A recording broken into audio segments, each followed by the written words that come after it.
bienvenue en cette nouvelle rencontre La parole aux écrivains dans le cadre de notre cercle Le rendez-vous rive gauche avec aujourd'hui Christine Orban pour nous présenter son nouveau roman Est-ce que tu danses la nuit, publié chez Albin Michel.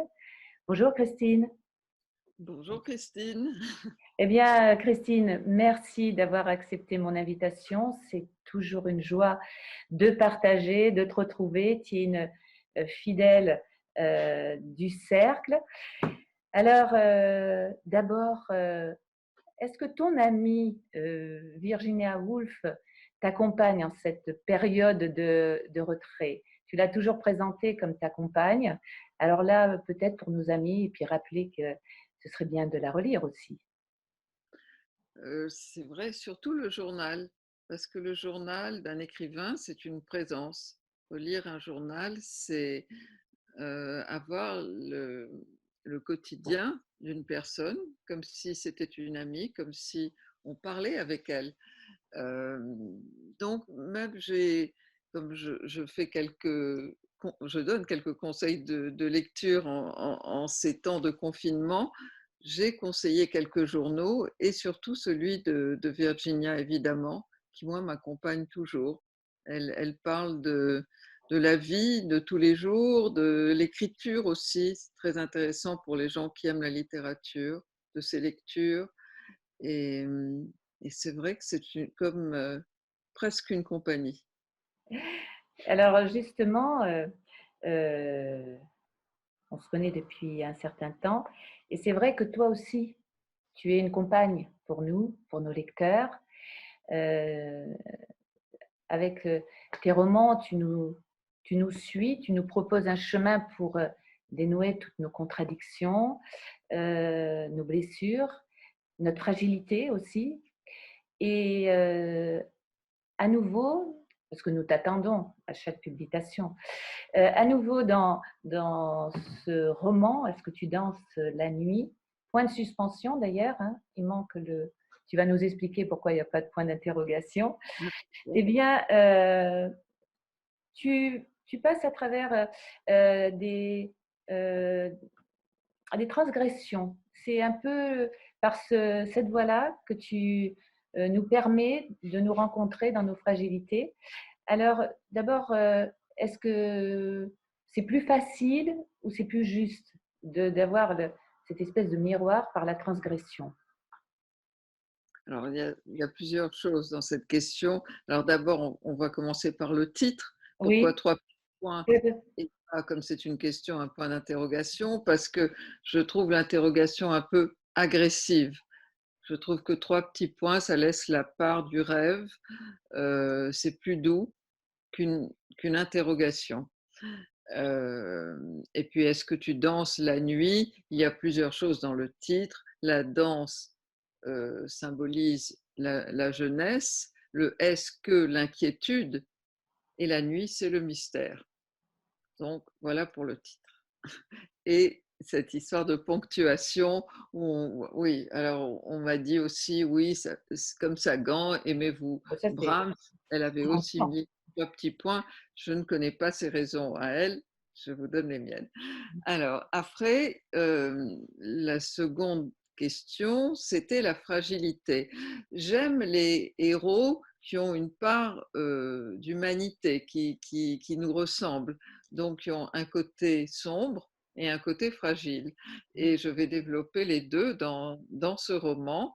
La part sombre, sans parler, évidemment, il y a rien de criminel, euh, il y a parfois, on frôle l'immoralité, ce qui peut arriver à tout le monde, mais il n'y a pas d'acte délictueux.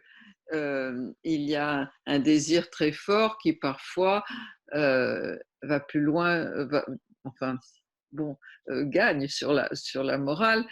Euh, et ce qui m'a plu, c'est de justement décrire ou comprendre cette glissade, comment ça se passe dans la tête aussi bien d'un homme que d'une femme. Donc, j'essaie d'analyser, de rentrer dans la tête de cet homme qui est comme le héros de Dino Buzzati, l'architecte d'Origo, qui est un Tibien, qui lui va se faire mener par le bout du nez par, comme dit Buzzati, une putain milanaise jeune. Là, il ne s'agit pas du tout d'une call girl, pas du tout, mais c'est un type tout à fait honorable qui, qui tout d'un coup va retrouver vie, va, alors qu'il avait abandonné l'idée même d'une femme. Il est veuf, sa compagne vient juste de mourir, enfin est morte quelques années plus tôt dans un accident de voiture, et il a renoncé. C'est un homme un peu rustre. Je l'aime bien, hein. J'aime bien tomber amoureuse de mes héros, c'est un vrai moteur.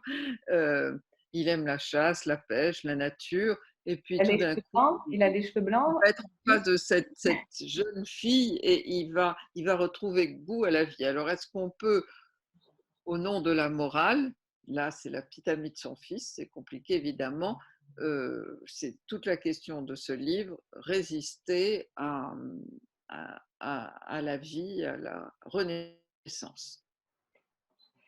Alors, il me semble, alors là aussi, il y a plusieurs lectures possibles, car c'est vrai que en quatrième de couverture, tu le dis, je voulais raconter l'histoire d'une attirance irrésistible, raconter l'échec de la morale, confronter au désir, raconter un amour déplacé. Il me semble euh, que pour nos amis, puisque c'est une question de génération, l'héroïne, faut peut-être un peu expliquer, l'héroïne a 18 ans, il a 35 ans de plus qu'elle, donc déjà pour être son père, et d'autant qu'il est le père du petit ami momentanément de cette jeune fille qui a 18 ans, hein. Donc, moral, Non seulement il est plus âgé, mais en plus, il est le père.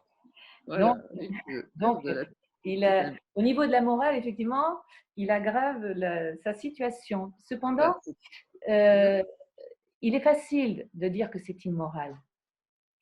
Mais j'ai aimé ce roman car c'est une invitation plutôt à définir le désir et l'amour, ma lecture.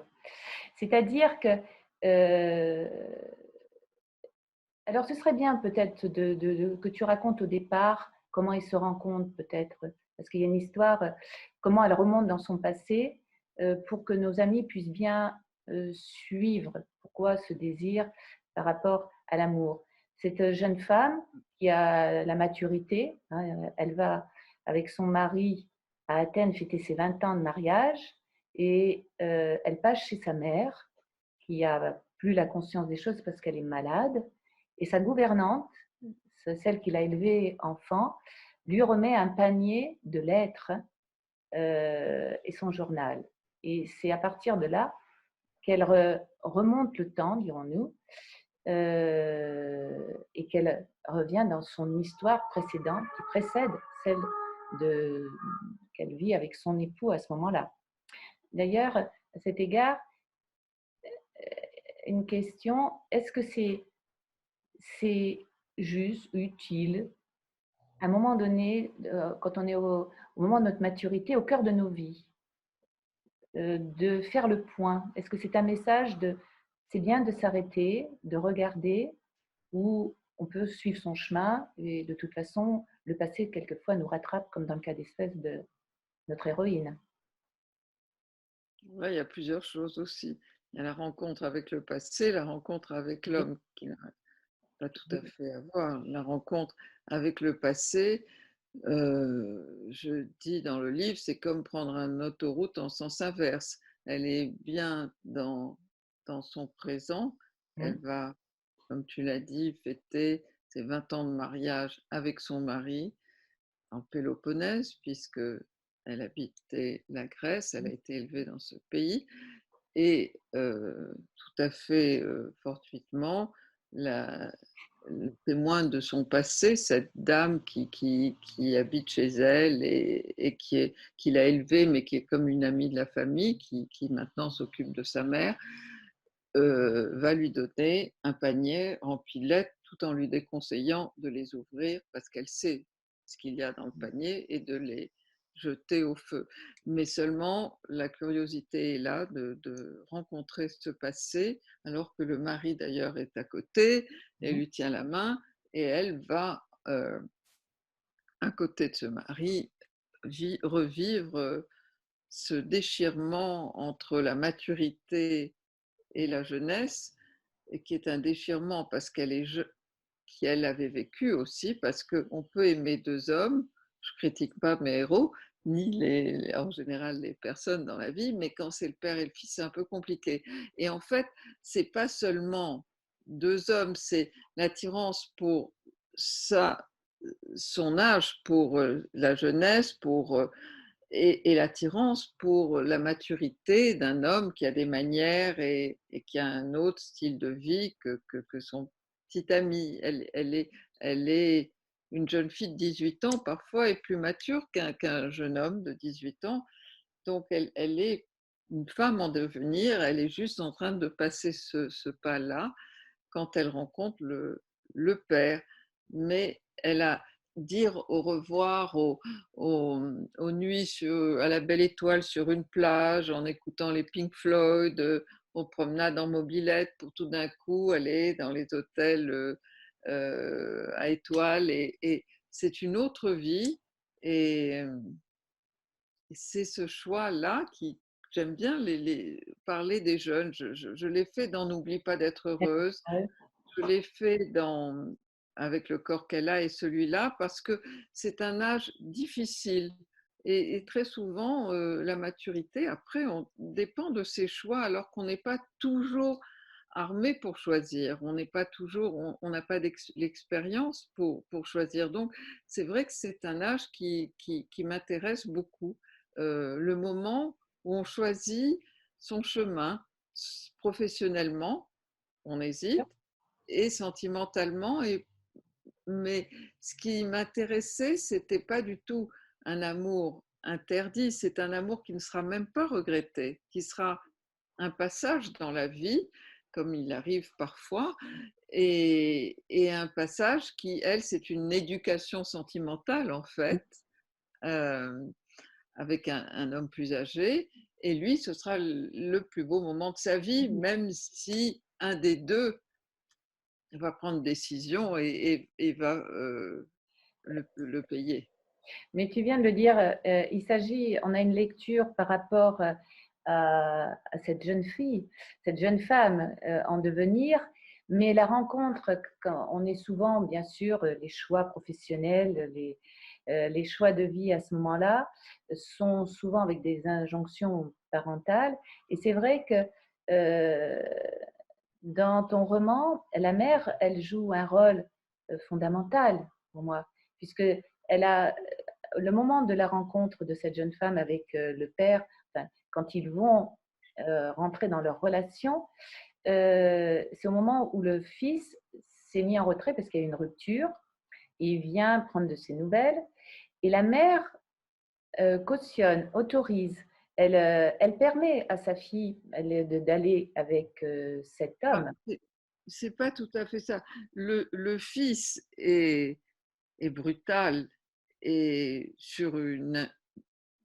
par injustice, va la laisser tomber parce qu'il y a une moto Bien devant chez sûr. elle et il pense qu'elle qu'elle s'amuse, qu'elle le trompe. Alors que la moto, c'est une fille de 18 ans, sa mère a à peine donc 38 ans, c'est une mère jeune qu'il a eu jeune, donc c'est une jeune femme aussi, un ami qui passe la voir. Donc injustice, il la laisse tomber pour 4 mois. Et pendant ces 4 mois, au bout de 2 mois, le père qui avait sympathisé un peu plus peut-être, qui avait remarqué cette jeune fille Tina, va venir pour la consoler. Et les choses vont naître là. Et la mère au début, c'est pas une mère maquerelle du Ah non, tout. Elle pense qu'il va consoler sa fille. Elle n'y arrive pas. Elle a sa fille tous les soirs toute seule qui répète la valse de l'adieu de Chopin en pleurant derrière son piano. Euh, elle n'arrive plus à la consoler.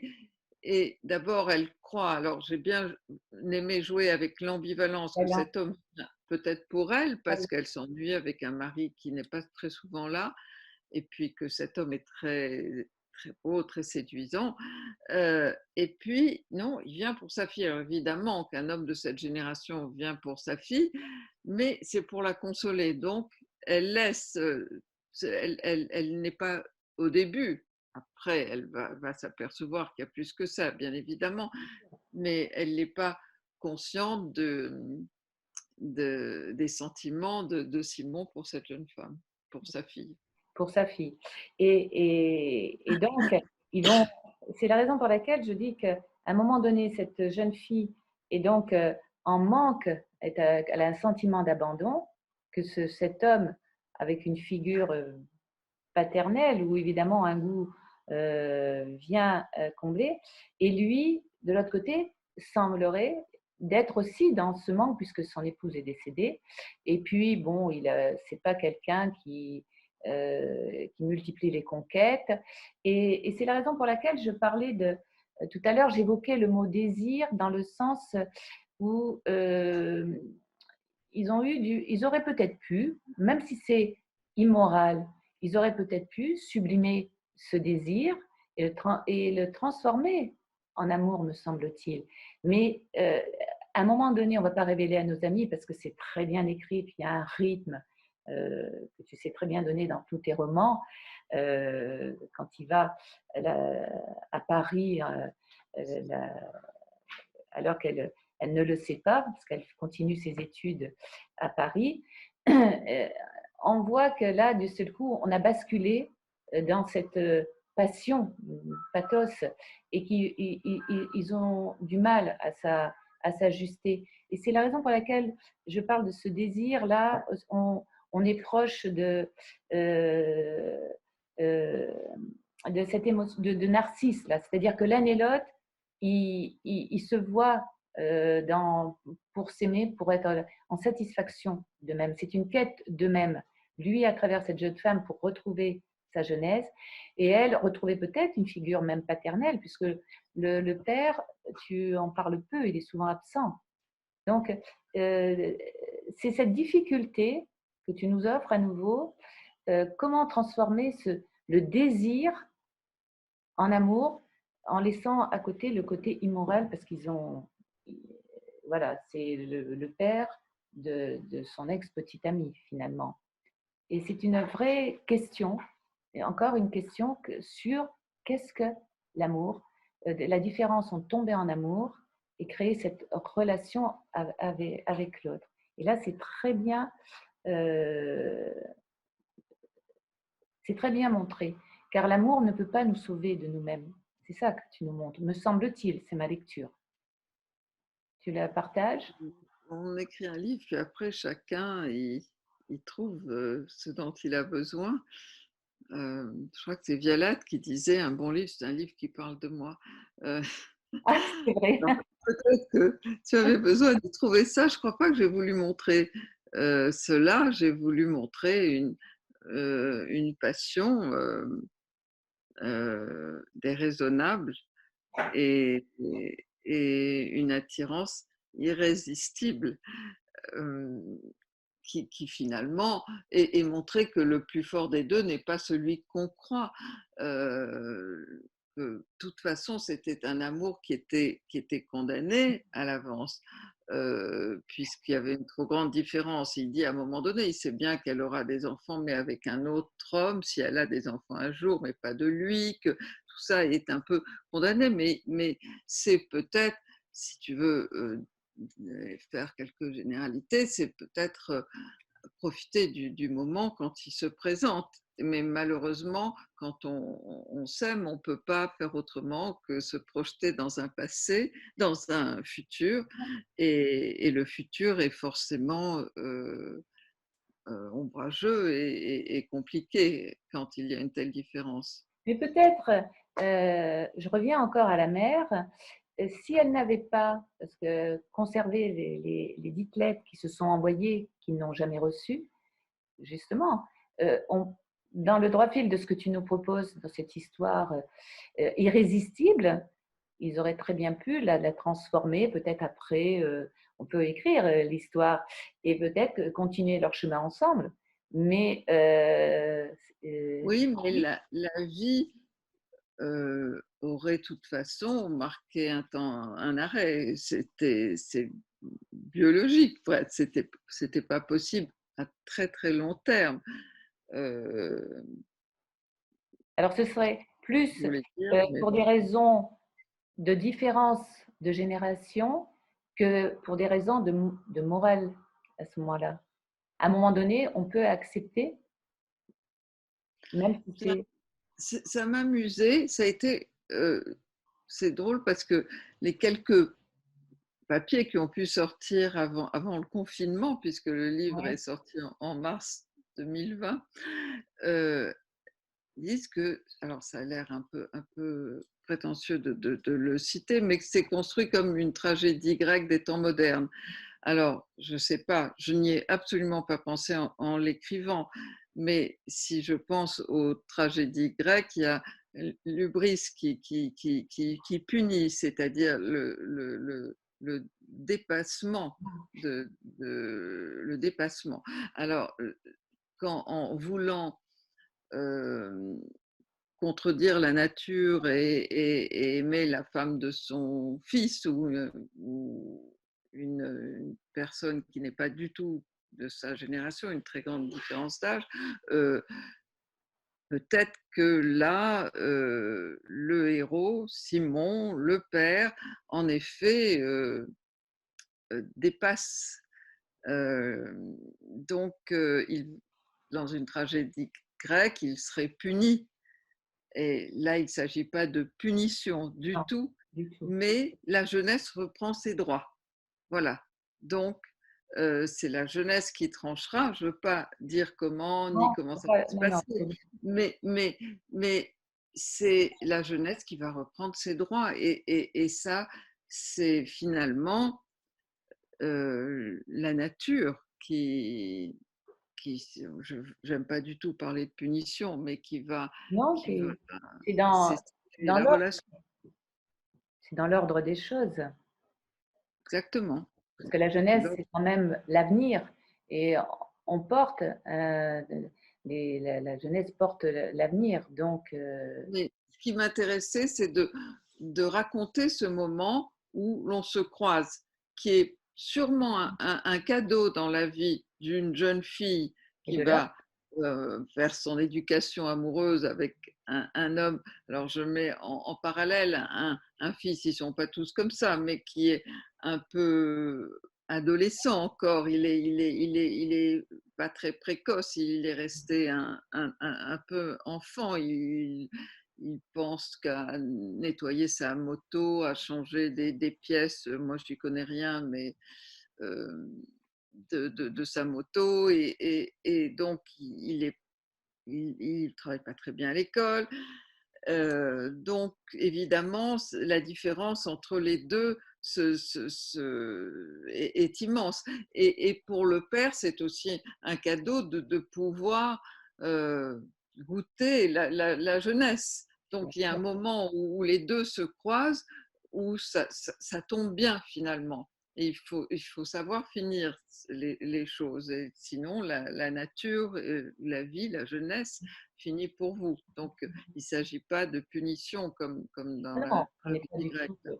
C'est la raison pour laquelle je m'étais un petit peu à côté de l'aspect moral, parce qu'il faut rester dans nos lecteurs. Vous verrez, vous resterez dans l'histoire. Chacun y retrouvera, comme tu fais d'habitude, la résonance par rapport à sa propre histoire ou sa propre lecture. Ça, c'est le talent de Christine Orban, hein. Merci, Christine, parce qu'à chaque fois, euh, c'est d'une grande richesse et on attend encore le prochain. Alors, justement, pour ce roman, il va être adapté au théâtre parce qu'au mois de janvier, tu l'avais adapté à un passage dans le cadre de Paris des femmes et qui avait eu du succès, bien évidemment. On sait que tu es dramaturge aussi, hein, tu as déjà très bien fait l'exercice. Alors, est-ce que bien qu'il ait été publié avant le confinement, qui va continuer à vivre après le confinement, est-ce qu'il aura justement une autre vie, hein, de se projeter au théâtre? Écoutez, c'était formidable ce pari des femmes parce que j'ai eu des gens de grande qualité, India Air qui a joué le rôle de Tina, heu, Géraldine Martineau qui l'a mis en scène et et moi qui ai fait un découpage, du roman. J'aimerais bien recommencer ou continuer l'expérience évidemment. Hem, c'était beaucoup de choses sont tombées à l'eau, beaucoup d'émissions, beaucoup de C'est choses, momentané, c'est avec momentané. cette histoire de confinement. Et d'ailleurs, je le disais hier à un libraire qui avait la gentillesse de m'interviewer et de s'intéresser au livre.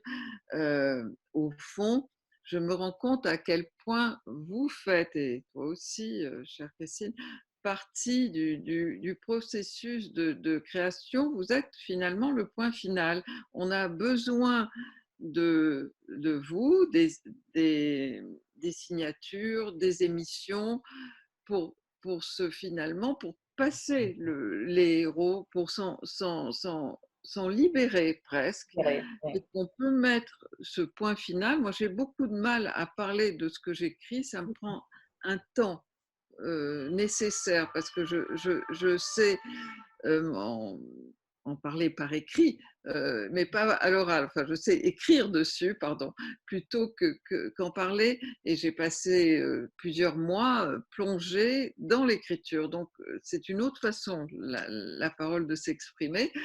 Et ça prend un temps, mais elle est libératrice. Donc, c'est très difficile de se passer à autre chose tant que ce passage ne s'est pas fait.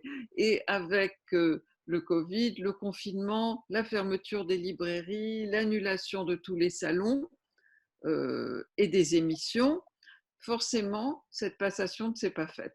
Alors, j'espère qu'on va pouvoir reprendre C'est après le sûr. 11 mai, enfin, ou en juin, que les choses vont se Ça, réorganiser ça.